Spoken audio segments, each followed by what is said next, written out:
The last Sentinel Sergeant Kenzo Oshima lived by the calendar of a dead war. It was marked not by days of the week, but by days since the retreat. The day the orders had ceased, the day he had taken his small sanctuary beneath the gnarled, choking root system of a mammoth banyan tree, 200 meters from the high tide line of a nameless Philippine island. 2 years, 730 days.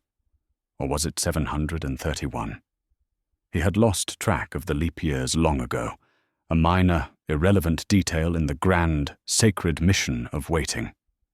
It was 1947, though Kenzo knew only the imperial year, and the jungle was his only clock. The light began as a sickly, sulphurous yellow, filtered through 100 layers of canopy, and faded into a crushing, black humidity that was never silent. The constant, wet, breathing sound of the jungle was the only voice he had permitted himself to hear, a chorus of survival that drowned out the one enemy he truly feared: silence. For silence suggested absence, and absence suggested that the waiting was over, one way or another. He was 34, but his body was etched with the gaunt, sinewy exhaustion of a man who had not slept soundly in 25 months. His uniform, once the immaculate green of Imperial Japan, was now a brittle, fungal tapestry, held together by careful stitching, with fiber pulled from coconut husks and fortified with the stiff, treated canvas of a dead comrade's pack. His face was a mask of taut, sun-leached skin, framed by a thick, unkempt beard that he trimmed only with the edge of his combat knife.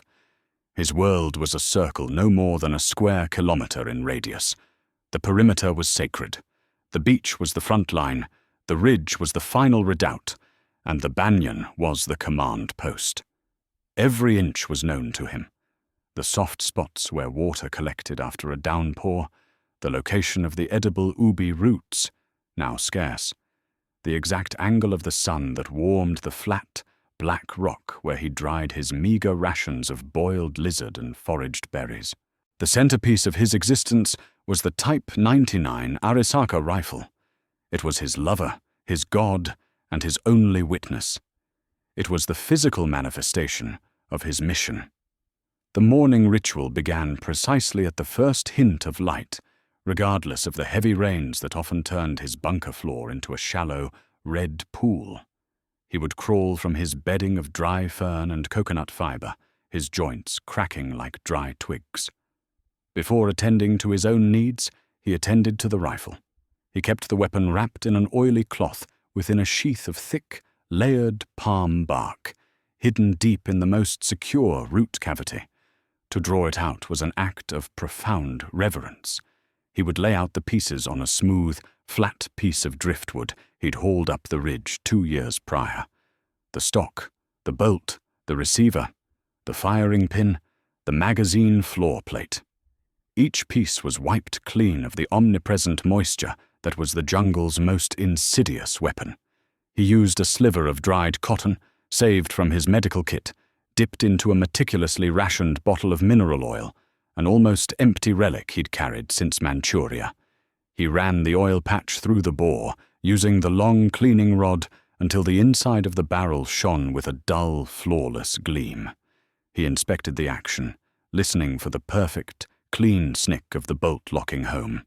He oiled the moving parts with a brush of boar bristle he'd fashioned, applying the precious liquid as a priest administers holy water. Not a drop wasted. The ammunition. 3 rounds, 3 moments of fate. He had started with 23. The 2 years were counted not just in days, but in wasted bullets. A momentary panic at a startled boar, a necessary shot at a large python, 2 sighting shots fired into the sea during the early months to test the salt corrosion. Now, only 3 remained. They were polished daily, checked for hairline cracks or corrosion around the brass casing. They were the 3 chances the Emperor had given him. He chambered the first round with a soft, careful movement, then set the safety.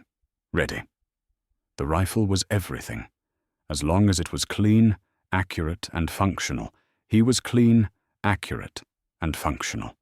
If he failed the rifle, he failed the mission. If he failed the mission, he failed the empire. This simple logic, repeated thousands of times in the silent cathedral of his mind, was the only thing that held the fraying edges of his sanity together. His only enemy, in the long months, was the relentless jungle and his own memories. The jungle was a predictable opponent: the rain, the heat, the insects, the scarcity. But memory was fluid, treacherous, and relentless. He often thought of Lieutenant Kageyama, his squad leader, a man whose face had been half gone before he gave the final, screamed order. "Oshima! Take the perimeter position. Wait for the rest of the 3rd Company. Hold, do not surrender." Kageyama had died 15 minutes later, his body dissolving into the undergrowth under a relentless American mortar barrage. Kenzo was the perimeter. Kenzo was the line. He hadn't seen an American soldier since that day, or a Japanese one. In the initial months, the paranoia was intense. Every snapping twig was a patrol. Every distant aircraft engine was a bombing run. He would spend hours frozen, waiting for the crackle of a radio, the shout of an order, the sound of boots. But the sounds changed. They became softer, less military. He began to hear the occasional deep drone of a large aircraft, flying far too high and too fast to be a bomber. It was a smooth sound, a comfortable sound, like a large, relaxed insect. He rationalized it. Long-range reconnaissance, spies. They were waiting him out. His internal monologue was a series of commands and justifications. Why have no reinforcements come? They must be pinned down on a larger island. The push is coming. Why did the enemy patrols stop? They believe the island is secure. They are lazy. A perfect opportunity for a surprise attack. Why does the fishing in the surrounding waters seem so frequent? Enemy civilians, used to mask naval movements. Clever. He had become a master of the island's rhythms. He knew the precise hour the green parrot flocks crossed the ridge. He knew where the wild taro grew best. He knew the sound of the small, harmless field mouse versus the heavy, deliberate tread of a jungle cat. He was a perfect, coiled weapon, maintained for a battle that was indefinitely postponed. The greatest toll was the lack of conversation. He found himself speaking aloud, usually to the Arisaka, sometimes to the memory of Lieutenant Kageyama. "The supply run is late, sir," he would whisper, wiping condensation from the scope. "But the position is secure. They will not breach the ravine." He lived on the belief that he was the linchpin, the last remaining soldier holding the flank of a massive, ongoing battle. To surrender was not merely to break a code, it was to betray the thousands who died in the final, desperate charge. His solitary suffering gave their sacrifice meaning. He would wait until the sea dried up, if necessary. The intrusion came on a Tuesday, if he still tracked such things, 2 years and a week since the retreat. The morning was clear, the sky a heavy, oppressive blue, and the air was dead still. Kenzo was positioned on the lower slope of the ridge, digging a new cache for his boiled lizard meat, which was beginning to rot too quickly in the humidity. His ears, trained over years to discern the infinitesimal, suddenly snagged on a sound that did not belong. It was not the wind. It was not the chick-chick-chick of the great cicadas. It was not the splash of a disturbed crocodile in the swampy interior. It was a soft, steady thwack-schlock, thwack-schlock. Rhythmic, artificial, human. A paddle. Not the churn of an engine, not the slapping of a fast boat, but the smooth, practiced movement of a wooden blade driving a small vessel through calm water. Kenzo froze, every muscle in his body drawing instantly taut. The shovel dropped, making a sound like a rifle crack in the sudden, absolute silence he imposed upon himself. He scurried back to his primary observation post, a dense thicket of fern and vine above the small, half-moon cove where the beach narrowed. He pressed his eye to the carefully cleared slit. The boat was small, no more than 4 meters long, its hull a patchy, sun-bleached blue and white, scraped bare in many places. It had a small, single-cylinder engine mounted on the stern, but it was currently tilted up, silent. The occupants were using the paddles. There were two. The first was a man, mid-40s, lean and heavily tanned. He wore a simple, uncollared, light blue shirt and coarse brown trousers rolled up above the knee. His face was deeply wrinkled around the eyes, the kind of crinkling that spoke of a life spent squinting at the sun on the water. The second was a boy, small, perhaps 6 or 7 years old. He wore a patched, brightly colored t-shirt, a shade of yellow that was far too vibrant, too careless for wartime, and a pair of tattered, dark shorts. They were fishermen, Filipino. Kenzo knew this species of enemy civilian well, the ones who housed guerrillas, the ones who supplied the American forces with intelligence, the ones who were polite to the Japanese officers and then slaughtered them in their sleep. They were treacherous. They were the enemy. But they looked utterly, tragically unthreatening. The man, Mang Tomas, gave a final, gentle push with the paddle, sending the boat's bow scraping silently onto the white coral sand of the cove. "Hala, Javier," Tomas said softly, his voice a low, melodic sound that Kenzo strained to hear. "Remember what your grandmother said." Only the good shells, yes? The boy, Javier, didn't answer in words. He made a whoop of pure, unfiltered excitement, jumping immediately into the shallow water, splashing freely, his movements utterly devoid of caution or fear. His heart hammered a desperate tattoo against his ribs. The Arisaka was in his hands, safety off. His finger rested lightly on the cold, curved steel of the trigger guard. His mind screamed, "Enemy action! Infiltrators! Why would they land so carelessly? It is a trick!" But the evidence betrayed the command. The man, Thomas, stepped out of the boat, pulling a thick, braided manila rope. He secured it to a small, dark palm tree. A casual, everyday movement. He was completely focused on the simple mechanics of securing his vessel. He did not scan the tree line. He did not check his flank. He did not carry a weapon. His hands were empty, save for the dirt and calluses of a manual laborer. Thomas reached into the boat and pulled out a woven palm mat and a heavy coil of fishing net, which he tossed onto the sand. The net was a beautiful, shimmering chaos of nylon, a material Kenzo faintly recognized from some captured American goods. But this was new, brightly manufactured, not military issue. The boy, Javier, was already halfway down the beach. He was picking up small shells, holding them up to the light, discarding them if they were broken. He was singing a child's song, a cheerful, nonsense melody in the local dialect. Kenzo's field of vision narrowed to the front sight of the Arisaka. The aperture of the rear sight framed Thomas as he sank onto the mat. He was within easy range, a single shot, clean, silent. The war continued. But Thomas did something then that caused a fissure of impossible discord in Kenzo's disciplined world. He stretched, a long, weary stretch, his arms thrown back, his chest expanding in a sigh of pure, simple relief. He ran a hand over his deeply receding hairline and then reached into the pocket of his trousers. He produced a small silver box, smooth and polished, a cigarette tin. He opened it with a familiar, high-pitched snick and selected a cigarette. Kenzo saw the white paper, the pale tobacco, the distinct branding. It was an American Lucky Strike. Thomas placed the cigarette in his lips and then pulled out a metallic object from his other pocket. It was not a Zippo. It was a sleek, bright chrome lighter, utterly free of the mud, rust, and wear that defined Kenzo's existence. Thomas flicked it. Tick-sh! A perfect, clean flame appeared. He inhaled deeply, the smoke pouring from his nostrils a moment later.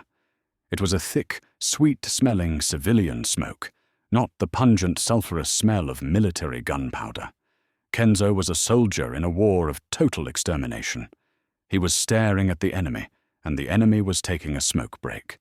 This act of casual, unchallenged normalcy was more terrifying than 100 approaching tanks. It was the absolute, unanswerable evidence that Kenzo's war, Kenzo's world, no longer existed.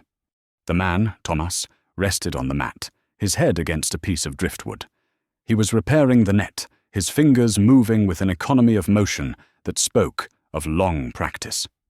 Javier, the boy, finished collecting shells and came running back. "Papa, papa! Look!"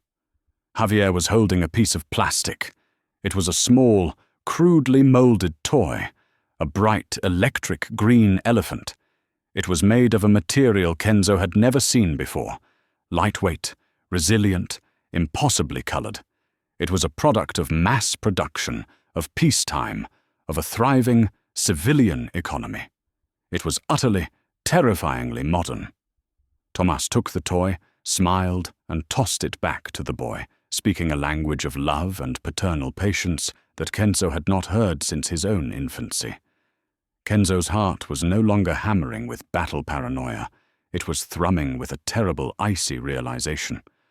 The war had ended. It had ended 2 years ago, or perhaps more. The third company was not pinned down. They were gone. Lieutenant Kageyama was a ghost. His mission was not a holding action. It was a pointless act of self-imprisonment. The Americans had not wiped the island clean. They had simply left. They had won, and they had moved on to the next thing, leaving the local populace to pick up the pieces, to fish, to smoke, and to play with bright green elephants. His meticulous, sacrificial routine was not valor. It was an elaborate, self-inflicted torture. He was the last, forgotten prop in a play that had closed 2 years ago. The shame was not in surrender, but in the absurdity of his continuing resistance. The Emperor had not ordered him to wait forever. The Emperor, Kenzo suddenly understood with a gut-wrenching clarity, had likely surrendered as well. His whole world, his entire identity, was built on a crumbling lie. He looked down the sight of the Arisaka. Thomas was now sipping from a thermos, his eyes closed against the sun, clearly enjoying the short, peaceful break in his workday. Javier was digging in the sand with a stick. They were completely unguarded. Kenzo could fire. He could kill them both.